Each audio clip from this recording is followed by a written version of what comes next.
پاکستان اقوام متحدہ کے لیے امن کی فراہمی میں سب سے طویل خدمات انجام دینے والے اور سب سے زیادہ تعاون کرنے والے ممالک میں سے ایک ہے۔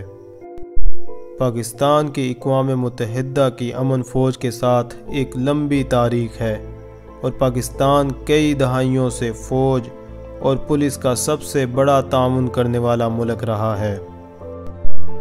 پاکستانی اہلکار کئی دہائیوں کے دوران 23 ممالک میں 41 امن کے مشنز میں خدمات انجام دے چکے ہیں۔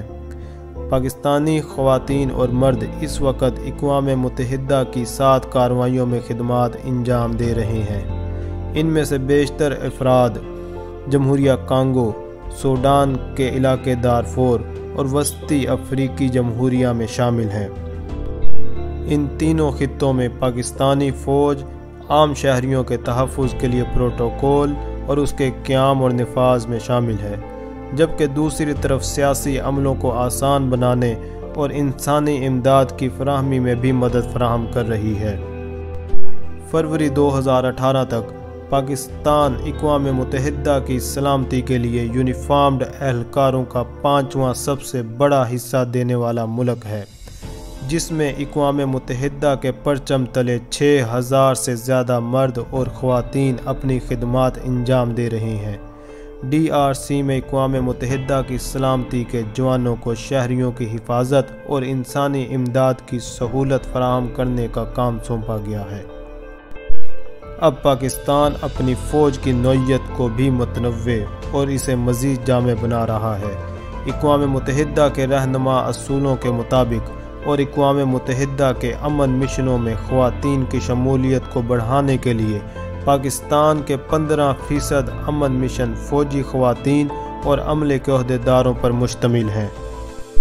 حال ہی میں پاکستان نے کانگو میں ایک فوج کی انفینٹری انگیجمنٹ ٹیم کو تعینات کیا تھا۔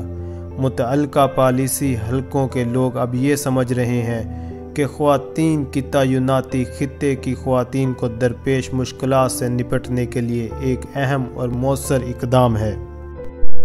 ان فوجی دستوں کی سرشار خدمات نے نہ صرف انہیں اعزازات سے نوازا بلکہ پاکستان کی شبیہ اور نرم طاقت کو بڑھانے میں بھی اس حد تک قابل قدر بنایا کہ اقوام متحدہ کے امن مشنوں کو پاکستانی فوج کا مترادف سمجھا جاتا ہے۔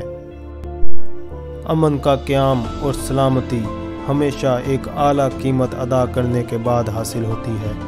یہی وجہ ہے کہ پاکستان نے اقوام متحدہ کے امن مشنوں میں شامل ہونے کے بعد سے اب تک 46 مشنوں میں 2 لاکھ سے زیادہ امن فوجی بھیجے ہیں۔